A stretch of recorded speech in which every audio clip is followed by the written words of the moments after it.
Rights Watch vilipende le Sénégal te démb bi ngay def sa revue xam nga man nag du may fàtte ñu ne woon dinañ ci def ab taxaw seetlu daal di wax ci xale yi nga xamante ne dañoo nekk ci mbedd bi sax laa ko mën a waxee les enfants de la rue nga xam ne dañ leen di exploiter ak xale yu ndaw yi Human Rights moom lan la dénoncer bu fekkee ubbi nga l'info parce que voilà am na ci ay paragraphes yu bari yoo xamante ne l'info démb moom la xëyee ci xëtam bi njëkk. Voilà. Wow. Donc jërëjëf merci pour ce rappel. Donc le journal info bu démb ci parution bu démbam. dafa ñëw ci titraay bu doy waar comme ni nga ko waxee dafa ne Human Rights Watch dafa vilipender le Sénégal. Et on lit ci li nga xam ne moom mooy une journal bi. mu ne des milliers de ces enfants ñu ngi dund ci ay conditions proches de l'esclavage. Contraints de subir des formes souvent extrêmement d'abus ay négligence ak lu jëm ci ay formes d'exploitation. Journal bi mu ne la mort de 16 enfants talibés. 61 cas de passage à tabac ou de violence physique. mu ni 15 cas de viol ou tentative de viol wala abus sexuels. 14 cas d'enfants emprisonnés, ligotés ou enchaînés ci ay écoles. mu ne le Sénégal a de solides lois nationales contre la maltraitance. waaye loi bu laal également wàllum négligence mise en danger exploitation des enfants mu ne mais celles-ci sont rarement appliquées contre les maîtres coraniques bi nga xam ne dañuy gaspiller le potentiel de dissuasion. mu ne le gouvernement a fait des progrès nag mais des progrès insuffisants dans la rétention des filles à l'école ci lu jëm ci wàllu jigéen ñi seen jàng ci école yi. Exploitation, harcèlement, abus sexuels en milieu scolaire mu ne principalement perpétrés par des enseignants ak ay responsables scolaires. beneen bi mooy certains enseignants dañu abuser de leur position d'autorité di harceler sexuellement ay filles ba pare di leen entraîner ci ay relations sexuelles dont beaucoup avaient moins de 18 ans à l'époque. Donc on ne peut pas dire que en tout cas Human Rights Watch li mu wax ba li nga xamante ne journal l'info fësal ko c'est pas quelque chose que l'on ne vit pas au Sénégal malheureusement. Et tu sais que xale yi bokk nañu ci ñi nga xamante ne ñoom la ñu gën a protéger en termes de loi. on mën nañu waxtaan fii ba suba ci li nga xamante ne moo jëm ci wàllu exploitation des enfants. ak ces enfants là de la rue qui traînent qui ne sont pas forcément des talibés. parce que am na ñoo xamante ne ay enfants de la rue lañu maanaam dañ leen a soit beddi seen kër wala ñu fàqee ñoom seeni kër su ko defee du ñu am ay kër yi nga xamante ne ñoo leen di recueillir te pourtant il faut bien préciser que talibé ak enfant de la rue yemuñu. oui voilà du benn voilà du benn parce que talibé mooy xale bi nga xam ne dafa nekk ci daara di jàng bu xëyee dem yalwaani bu dajalee dem yóbbul sëriñ ba jàng alxuraan ak yeneen ni mel et ma fàttali ne na bu am na fi ñu bëri ñoo xamante ne dund nañu dundub talibé te terewul tey tekki nañu ay kilifa lañu ci réew mi ci domaine yi ñu mënti nekk donc mënuñu wax ne xëy na peut-être le fait que ñu yalwaan xëy na dafa ay à 100% mais nekkul loo xamante ne man personnellement lu may cautionner la parce que man dama jàpp ne la place de l'enfant n'est pas dans la rue dama jàpp ne place su xale mu ngi soit école wala ma nga kër ga même bu fekkente ne dafa nekk ca daara ja itam war na mën a nekk benn internat boo xam ne xale ba dafay jàng des ca internat ba ñu gérer ko lépp loo xamante ne moo jëm ci wàllum sécurité am moo jëm ci wàllu dundinam jàngal ko diine jàngal ko l'islam ba jàngal ko yeneeni science ci biir internat bi parce que du jàngum tubaab rek mooy jàng bi nga xamante ne moom la ñu jàpp ne mooy jàng bi baax wala jàng gi gën parce qu'on a vu des intellectuels yoo xamante ne mosuñoo jàng ci jaar ci bangu école te pourtant ils ont tout l'intellect qu'il faut donc du forcément école tubaab bi mooy def loolu ci xale yi mais xale yi nga xam ne Nabucor des doomu daara par exemple mais ñi nga xam ne dañoo fàqee seeni kër ak ñi nga xam ne dañ leen a beddi ñu nekk ci mbedd bi di toltolaan ñooñu en général dañu exposé ci danger bi mooy boo ñu góorgóorluwul tuuti mën nañu nekk ay agresseur ndax formation wu mbedd bi mooy tax fa la ñuy jàngee tux fa la ñuy jàngee gaz am na ci ñoo xam ne fa la ñuy jàngee naan te c'est des enfants qui ne sont pas encore majeurs donc tant que majeur go à la limite gis nga système américain bi loolu moo tax mu fonctionner et mu baax parce que le système américain doomu Amérique fu mu mënti nekk ci àdduna Nabucor amoo droit sax porter ci moom yenn regard yi parce que protection bi ñu def ci moom moo bari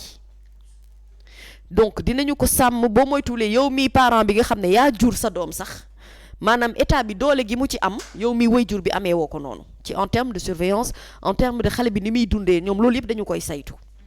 et ce système américain là parfois dafay baax ñu adopté ko fii parce que on voit beaucoup d'enfants yoo xam ne xale yu bëri dañ leen di romb ci mbeddum Dakar yi mendicité bi phénomène la bu ñu war a résoudre et pourtant sujet la yoo xamante ne débattre nañ ci ba sonn dëgg la am na ay jéego yoo xam ne def nañ ko ci et puis am na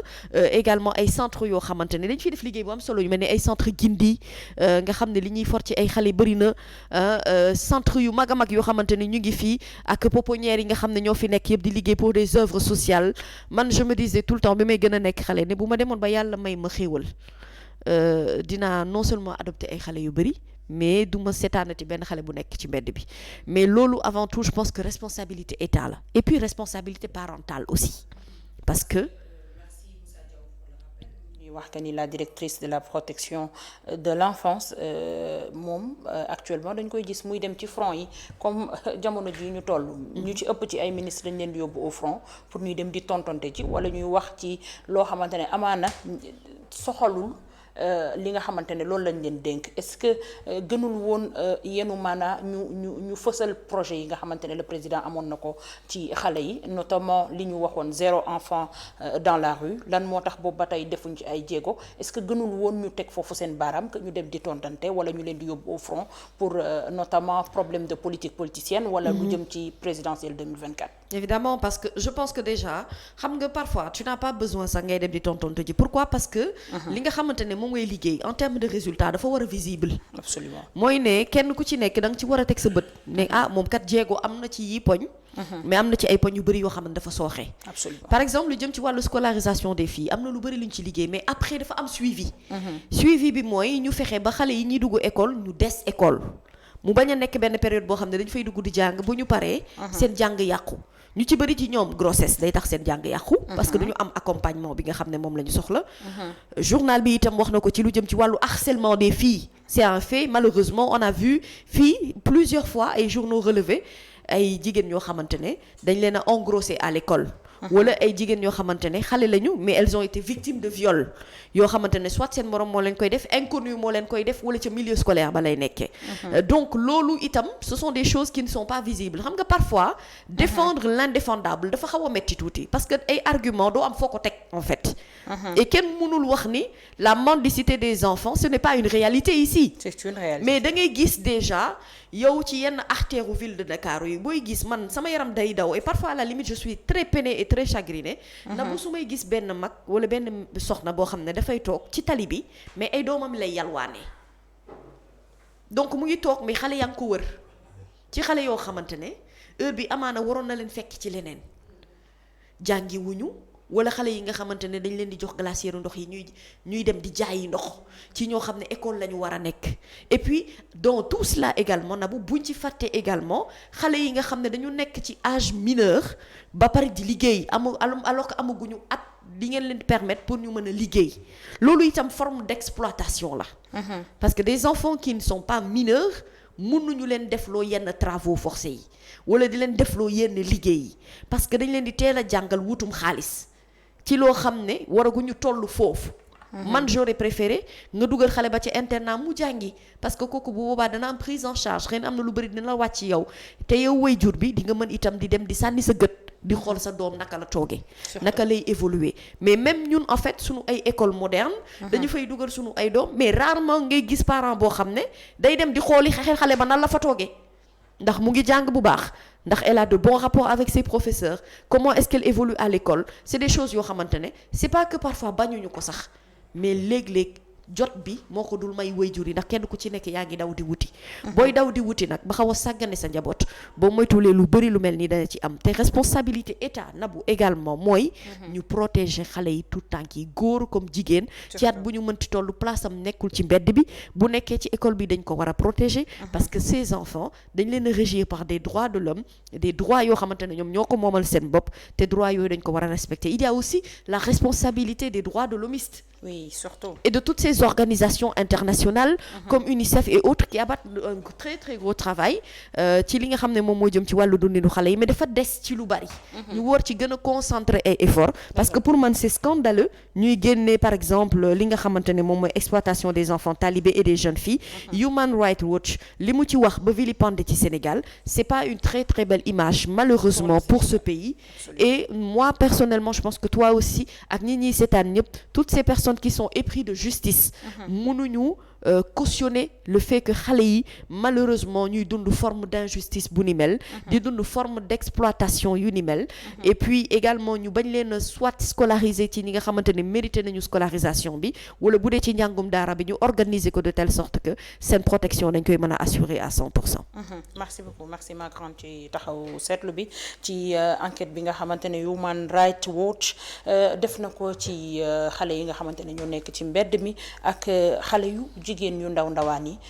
ñu ngi lay jaajëfal bu baax alors dañuy dem Sédhiou très rapidement balaa ñuy dugg ci sommaire bi